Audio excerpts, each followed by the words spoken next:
Benvenuti all'angolo della poesia e della narrativa a cura di Cefaluarte con il patrocinio del Cenacolo Letterario Italiano via 25 novembre. Oggi abbiamo l'onore e il piacere di ospitare negli studi di Borgetto l'artista Massimo Licari. Benvenuto Massimo. Grazie Francesco, buonasera a tutti. Massimo ritorna qui negli studi dopo 2 anni. Nelle vesti di poeta. Io mi ricordo nell'ultima puntata abbiamo presentato il nostro libro, ma è più Veronica. Lui, oltre ad essere uno scrittore, è anche un regista, perché ha messo in scena con la sua associazione Schenè tantissimi monologhi teatrali, spettacoli, e poi oltre a questo è anche un grande truccatore. Perché truccatore? Questo dillo tu. Truccatore perché mi occupo dei trucchi della Sacra Rappresentazione del Giovedì Santo a Marsala, oltre a essere il direttore alle recite da qualche anno. Che ahimè l'anno scorso purtroppo non è stato sospeso a causa della pandemia. È da 2 anni che siamo fermi e speriamo di poterci rifare, perché non solo noi che facciamo la Sacra Rappresentazione, non solo i partecipanti, ma tutta la popolazione si aspetta questo grande evento, perché è un evento conosciuto in tutto il mondo.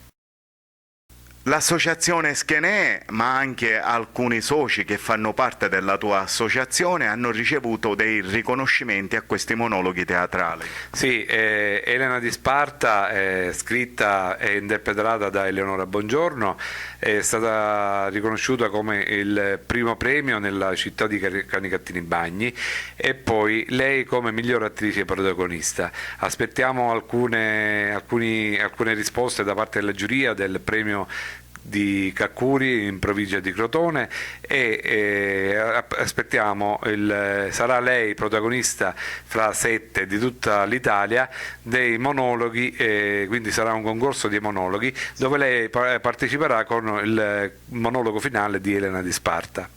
Naturalmente la regia sarà sempre curata da Massimo Licari. Intanto voglio precisare che lo stesso Massimo Licari ha messo in scena dei miei monologhi, Voci di femmina immigrata, ed anche Medusa che è stata interpretata magistralmente da un'attrice che si chiama Maria Grazia D'Antoni.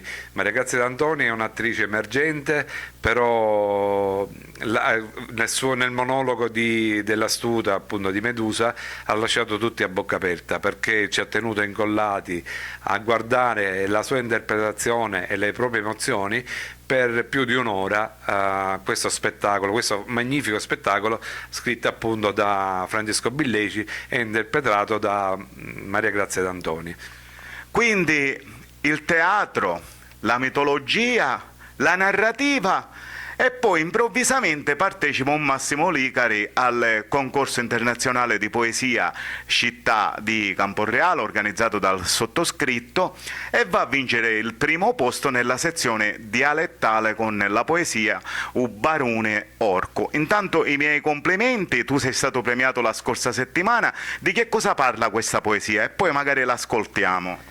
La poesia Ubarone Orco parla di un bambino che è stato ingannato, tratto in inganno da questa persona che sembrava una persona per bene, e poi si è rivelato un orco perché ha abusato di questo bambino. Fra l'altro nei prossimi mesi Massimo Licari pubblicherà la sua prima silloge di poesie in vernacolo marsalese e anche in lingua italiana. Quali sono gli ingredienti di questa silloge, i temi che tratti all'interno delle tue poesie? Un piccolo anticipo. Sono tutte tematiche che trattano il sociale, fra cui la violenza sui minori, l'abuso, la violenza sulle donne, appunto. Poi parla pure del bullismo, parla pure di migranti, perché oltre a essere io molto attento agli miei spettacoli teatrali, che vanno a toccare queste tematiche pure contro la violenza sulle donne, vanno a toccare tematiche sui migranti, come abbiamo portato in scena quello di Francesco, Voci di femmina immigrata, un altro capolavoro che è molto emozionante, e e a guardare queste donne che mettono in scena questi spettacoli è veramente da, quando te ne vai con un pugno allo stomaco. Ascoltiamo la poesia Ubarune Orco, che ha ricevuto il primo premio al concorso internazionale di poesia Città di Camporreale. Ubarone Orco. Corria spensierato, ravallato di montagne risale, e tra le gabbiane che svolazzavano sopra mare. Tagliavalo via vai verso mozia di turisti e paesani, quando lo vitti per prima volta, con le libbre andate mani. Era assittato e non dava conferenza a nudo, paria isolato e abbandonato dallo mondo. Lo salutava curioso e di lontano e di sfuggita, facendoci un segnale veloce con le merita. Poi mia madre mi disse che ci cosia le robe e che erano oneste e chi non risoldi. Giorno dopo giorno poi pigliammo conferenza. Lo chiamavano un barone di storia e coscienza. Ha cominciato a contarmi leggende assai antiche e mirava caramelle e licca licca assai luci. Poi con una calunnia mi portavano dalla sotana e io, che di mia madre non avevo sciuto di tutta la sottana. Tra le cunde di Ulisse e vecchie storie di greci senza fine, mi ritrovai ingannato dallo songegno chi non risapire. Mi parlava d'amore, toccandomi le ammuzze, tutto surato, e m'arrubava l'innocenza di picciriddu cusociato. Solo a pensare ci mi sbatto la testa a muro, perché mi perce ancora lo cuore sto segreto oscuro. Non mi posso scordare da puzza di carro aggiumato, non mi posso scordare di essere stato violentato. Sto male mi segnava tutta la mia vita per sempre e io volevo essere libero e scegliere d'amare serenamente. Ma mi trovo un viaggio triste e senza più ritorno, donde mi vio spesso picciriggio un dome sonno, con lo barrone rallato che mi stupra e mi amminazza e io che mi seo zitto per lo scanto che mi ammazza. Ascoltiamo un'altra poesia estratta dalla Silloge in uscita di Massimo Licari, che porta come titolo Scuro. Scuro. Siorno sogno assittato un danagnone, con gli occhi chini di lacrime e di dolore. Per te forse era un gesto chino d'amore, o forse un segno d'affetto e di calore. Ma di mia innocente t'approfittaste, senza pensare al male che mi faciste. Ero picciriglio allegro e contento, e tu con i sordi pensavi convinto di cancellarmi sto gran tormento. Ora mi sento solo e vacante d'affetto, e vedendoti che soffre non vunno di letto, ti taglio con pietà mentre tu cerchi l'affetto. Allunghi la mano e sotto a sto triste letto mi dice: arrestai solo e non degno risetto. E aderugno la mia mano facendomi forte, e ti perdono ora che si infaccia alla morte, anche se mi sento come tanno nuro e mi arrubassa la luce e mi lasciasse oscuro. Hai messo in scena un mio monologo che porta come titolo Voci di femmine immigrata e poi successivamente hai scritto anche una poesia in dialetto siciliano. Come si intitola la poesia? Anzi, adesso ce la fai ascoltare. Certamente, la poesia si chiama Scappa figlio e voglio che tu stai vicino a me mentre la recito. Scappa figlio, non pensare a mia, e arresto qua, tu vai per la tua via. Ad abbanna lo mare ed aspetta un'altra vita.